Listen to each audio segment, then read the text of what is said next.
반갑습니다. 이레콤 코리아에서 전해드리는 첫 번째 영상입니다. 첫 시간에는 자동차 에어컨이 고장나는 원인과 우리 대한민국에서 자동차 에어컨 서비스를 어떻게 하고 있는지 이런 부분에 대해서 소개해드리고자 합니다. 우리가 보통 자동차를 타고 에어컨을 사용하다 보면 어느 순간 불편함을 느끼는 때가 옵니다. 작년까지는 에어컨이 되게 시원했던 것 같은데 올해 갑자기 에어컨이 좀 덜 작동된다, 혹은 차가운 바람이 아예 나오지 않네, 뭐 이런 말씀을 하시는 분들이 종종 있습니다. 또는 나는 그래도 좀 비용을 들여서 꽤 괜찮다고 하는 수입 차량을 구매했는데 불과 2, 3년도 안 돼서 에어컨이 고장나 버리는 경우도 최근에는 꽤 많이 발생하고 있습니다. 오늘은 여러분에게 그런 얘기를 좀 드리려고 합니다. 많은 분들이 에어컨이 덜 시원하거나 아니면 찬바람이 나오지 않는다고 느끼면 가까운 공업사를 방문하시죠. 정비소에 가서 제일 먼저 하시는 말씀이 다 똑같을 겁니다. 에어컨 가스 좀 충전해 주세요. 에어컨 가스 좀 보충해 주세요. 이런 얘기들을 하시죠. 실제로 그렇게 해서 과거보다 나았게 좀 더 시원함을 느끼시는 분들도 많이 있고요. 이 얘기는 뒤집어 보면 많은 분들이 에어컨 시스템 안에는 이 가스가 들어간다는 걸 알고 계시다는 거겠죠. 보통 자동차 안에는 냉매가스라고 하는 에어컨 가스가 들어갑니다. 우리가 과거에는 R10이라고 하는 프레온 가스를 썼었고요. 최근에는 1234A라고 하는 그 냉매가스를 사용했습니다. 그리고 바로 오늘 기준으로 말씀드리면 현대자동차와 기아자동차가 출시하는 차량의 약 한 70에서 65% 내외가 새로워진 규격의 가스 1234YF라는 가스를 넣고 있습니다. 불과 20년 사이에 이 가스의 규격이 세 번째 바뀌게 된 겁니다. 그러면 에어컨 시스템에는 이 냉매 가스만 들어가느냐? 많은 분들이 잘 모르시는데 한 가지가 더 들어갑니다. 그것은 바로 냉동 오일입니다. 냉동유라고도 하죠. 우리가 가솔린 차를 타든 디젤 차를 타든 어떤 차를 타시든지 엔진 오일을 교환합니다.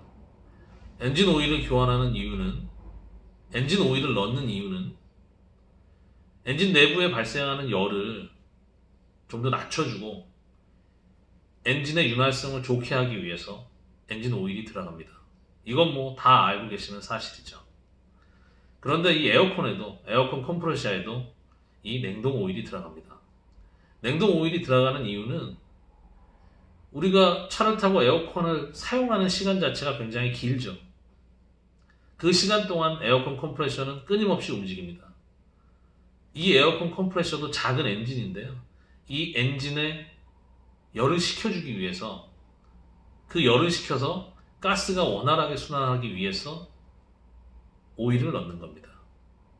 자, 그러면 여러분은 에어컨에는 가스가 들어가고 냉동 오일까지 들어간다는 얘기를 전해 듣게 되셨고, 혹시 모르는 분이 계셨다면 알게 되셨습니다.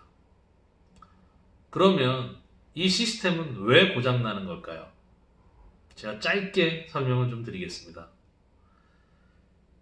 우리가 에어컨을 사용하다 보면 여러분들이 혹시 에어컨이 가동될 때, 아니면 에어컨이 가동된 직후에 엔진룸을 열어보신 분들이 있다면 아마 잘 아실 겁니다. 에어컨의 파이프라인이 이렇게 이슬이 맺혀 있습니다. 손으로 만져보면 굉장히 차갑죠. 에어컨이 고장났다고 느껴서 샵을 방문하면 그분들 역시 제일 먼저 본네트를 열고 이 라인이 제대로 냉각되고 있는지를 확인하기 위해서 에어컨 파이프를 만져봅니다. 그러면 누구나 다 시원하다, 시원하지 않다를 느낄 수 있고, 혹은 얼어있는 것들도 있고, 또 혹은 굉장히 많은 수분이 눈에 그냥 바로 보이는 그런 파이프 형태의 상태를 보이는 차들이 있습니다. 그런데 이 얘기부터 드리겠습니다. 파이프에 수분이 맺히는 거는 뭐 너무나 당연한 원리인데요. 에어컨의 시스템이 순환하면서, 가스가 순환하면서 데워진 공기를 식히고 또 에바포레이터, 뭐 열 교환기, 열 증발기라는 부품을 지나면서 급격히 온도를 떨어뜨리고, 그렇게 더워지고 식혀지고 더워지고 식혀지고를 에어컨 시스템이 계속해서 반복하다 보니까 알루미늄 재질로 된 파이프 라인에는 당연히 수분이 맺힐 수밖에 없습니다.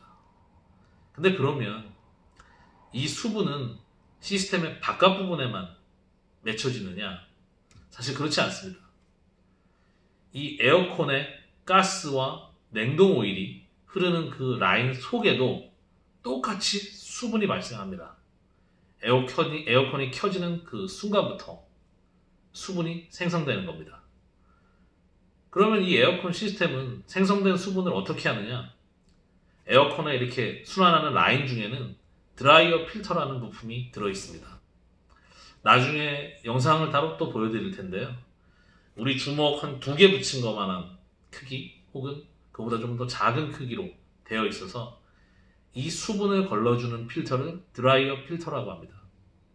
쉽게 말하면 에어컨의 가스와 냉동류가 섞여서 시스템을 흘러다니면서 뜨거워지고 차가워지고를 반복하면서 수분이 생기면 그 수분을 가둬둬야 하기 때문에 드라이어 필터라는 걸 붙여놨고, 드라이어 필터를 시스템이 통과하면 수분을 계속 잡아주는 거죠. 근데 드라이어 필터의 용량은 제한이 있습니다. 아까 말씀드린 정도의 크기밖에 안 되기 때문에 어느 정도 사용하다 보면 이 필터의 수명이 다 됩니다. 필터의 수명이 다 되면 당연히 수분을 걸러주지 못하겠죠. 그러면 시스템에 있는 가스와 냉동류가 이 수분을 만나게 됩니다. 수분을 만나게 되면 어떻게 되느냐? 냉동류가 수분과 결합하게 되면 산성 물질을 만들어냅니다. 뭐 산화된다, 산성화된다라고 얘기합니다. 그럼 이 산성화는 어떤 영향을 끼치느냐? 산성화된 알갱이들이 시스템 내부를 돌아다니게 되면 당연히 시스템을 부식시킵니다. 시스템의 알루미늄으로 된 부분들을 차근차근 부식시키게 됩니다. 이 녀석들이 덩어리가 돌아다니면서 약해진 부분에 부착이 되고요. 부착이 되면서 알루미늄면을 부식시키는 겁니다. 그렇게 부식이 되다 보면 어느 순간 아주 미세한 크랙이 발생하고 이 크랙으로 가스가 새는 겁니다. 그래서 가스가 새게 되면 당연히 냉각 효율이 떨어지게 되는 거죠. 애석한 부분은 단순히 가스가 새는 데서 끝나지 않고 이 산성화가 되는 과정에서 냉동 오일 자체도 굉장한 슬러지화 된다는 거죠. 슬러지화가 돼서 가스의 흐름을 방해합니다. 그래서 터지지 않은 에어컨이라고 해도 과거보다 덜 시원함을 느끼게 되는 거죠. 그러면 어떻게 하면 될까요? 가장 쉬운 방법은 드라이어 필터를 교환하거나 혹은 이미 수분이 오버돼서 시스템이 훼손됐다면 시스템을 클리닝하면 되겠죠. 그리고 새 가스와 새 냉동 오일을 넣어주면 됩니다. 그런데 여기서 하나 대한민국에서만 발생하는 아이러니한 현실이 있습니다. 과장님, 여기 옆에 한번 쭉 비춰주실래요? 냉동류들을. 네. 그래서 다시 이렇게 쭉 저한테 오시면 됩니다. 네. 이게 참 믿을 수 없는 일인데요. 대한민국에는 제대로 된 냉동류를 팔고 있지 않습니다. 전 세계에서 거의 유일하게 우리 대한민국만이 그렇습니다. 그리고 바로 이 순간, 바로 지금 여러분이 타시는 차 안에도 여러분이 단 한 번이라도 에어컨 가스를 충전하거나 교환한 적이 있다면 99%의 분들은 잘못된 냉동 오일, 맞지 않는 스펙의 냉동 오일이 들어있을 확률이 매우 높습니다. 무슨 얘기인가 하면 여러분들은 자동차의 엔진 오일을 사시면서 굉장히 다양한 선택의 기로에 놓이게 됩니다. 같은 스펙, 쉽게 같은 점도의 오일도 많게는 10배 이상의 가격 차이가 납니다. 그 이유는 기유의 제조사 혹은 그 점도 스펙에 포함된 각종 다양한 첨가제의 차이로 인해서 가격 차이가 굉장히 많이 발생하게 되는 거죠. 유명 브랜드의 고가 오일은 5만원, 6만원, 10만원을 호가하기도 합니다. 불과 1리터에 말이죠. 그런데 작은 엔진인 에어컨 컴프레셔를 시키는 데는 참 아이러니한 일이 대한민국에서 발생하고 있습니다. 무슨 얘기냐면 넣어야 되는 스펙의 냉동유가 대한민국 어디에서도 찾을 수 없다는 것입니다. 물론 최근 2, 3년 사이에는 그래도 맞는 스펙의 오일들이 점차 눈에 띄고 있습니다. 그런데 아주 기본적인 수준입니다. 그리고 여전히 99%의 샵은 맞지 않는 냉동 오일을 넣어주고 있습니다.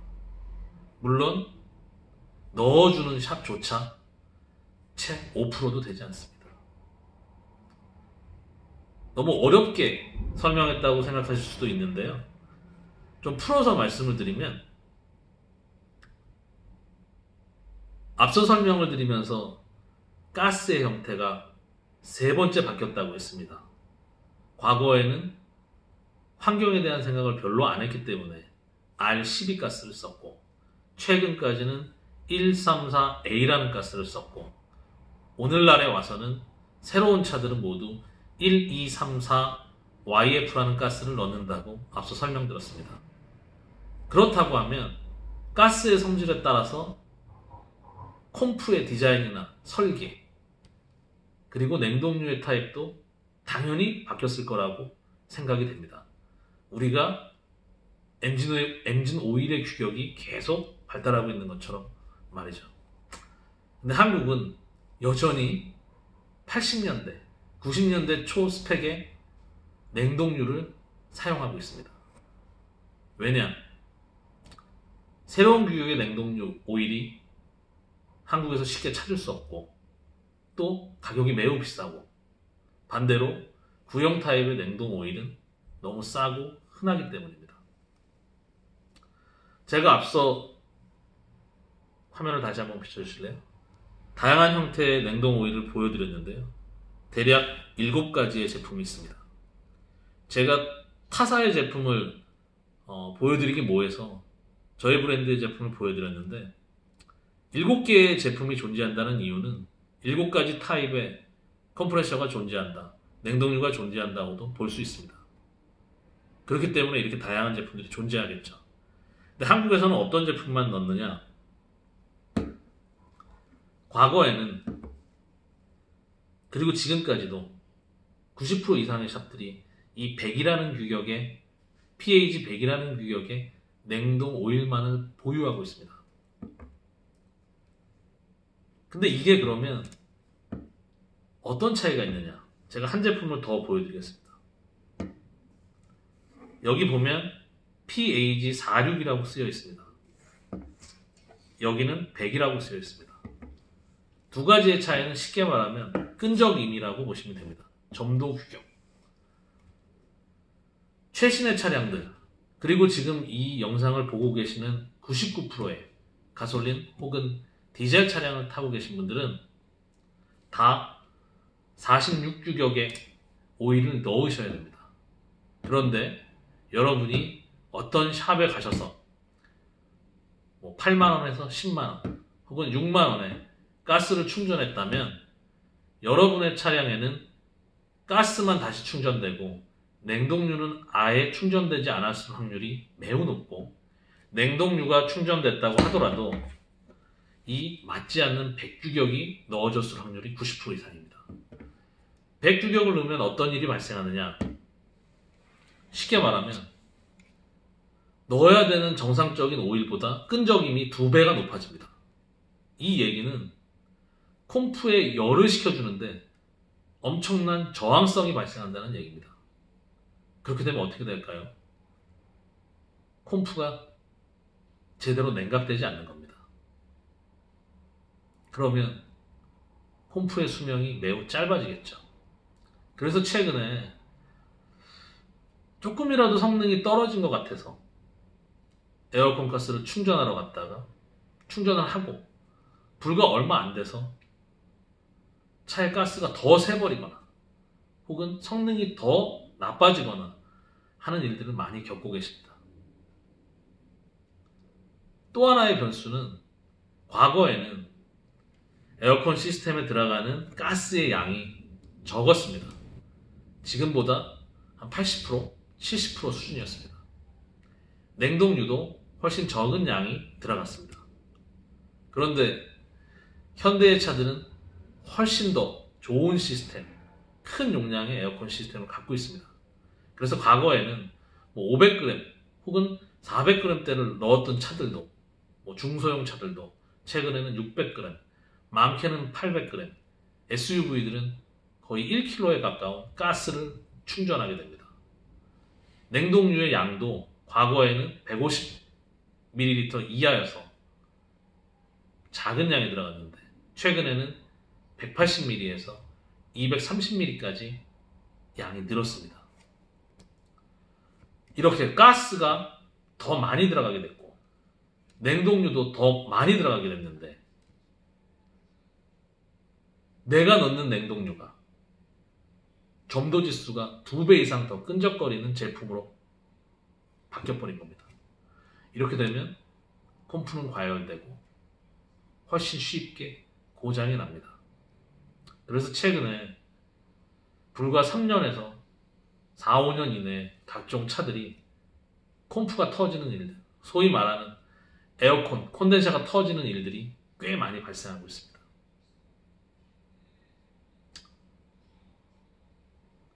정비사분들도 찾아뵈서 말씀을 나누다 보면 대부분 이런 현실을 잘 모르십니다.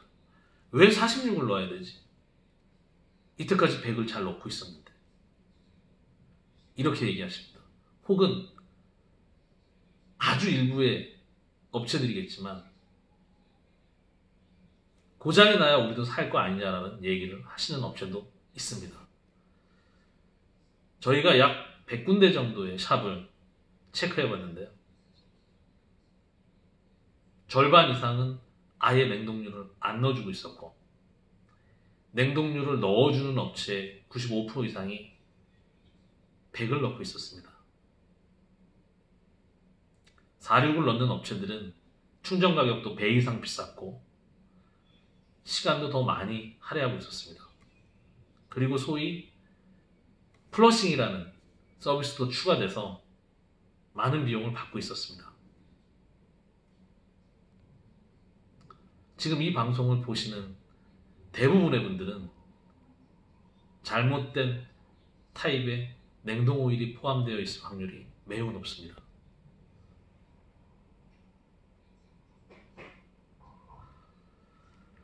말씀을 드리다 보니까 꽤 긴 내용이 됐습니다. 정리해보면 자동차 에어컨 시스템에는 가스와 냉동유가 들어간다. 그리고 그 냉동유가 애석하게도 대한민국에는 제대로 된 타입의 스펙의 냉동유가 별반 존재하지 않는다 라는 말씀을 드렸습니다. 다음 영상을 통해서는 에어컨 시스템을 정비하는 방법, 어떻게 정비해야 되는지, 어떤 스펙의 냉동 오일을 넣어야 되는지, 전기차, 하이브리드 혹은 최신형의 벤츠 S클래스 같이 첨단 CO2 가스를 쓰는 그런 선진화된 시스템에는 어떤 오일이 들어가야 되는지 설명을 좀 드리고자 합니다. 또한 좋은 냉동 오일과 나쁜 냉동 오일, 그리고 한국에 유통되고 있는 냉동 오일들에 대한 실태를 설명드리고자 합니다. 긴 영상 봐주셔서 감사드리고, 한 번이라도 에어컨 가스를 충전했다면 여러분의 차에 좋지 않은 오일이 들어가 있을 확률이 매우 높다는 점은 꼭 아셨으면 좋겠습니다. 그러면 다음 영상에서 뵙겠습니다. 고맙습니다.